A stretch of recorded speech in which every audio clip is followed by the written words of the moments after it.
ದೊಳ್ಳೇರು ಹಳ್ಳದಲ್ಲಿ ನೀರು ನಿಂತು ರೈತರ ಬದುಕು ಅಸ್ತವ್ಯಸ್ತ.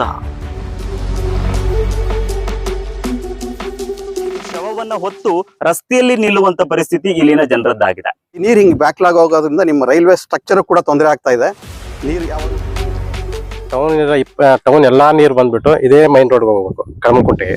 ಸರ್ವಿಸ್ ರಸ್ತೆ ಕೊಚ್ಚಿ ಹೋಗಿ ಜಮೀನುಗಳಿಗೆ ಸಂಪರ್ಕ ಕಡಿತ.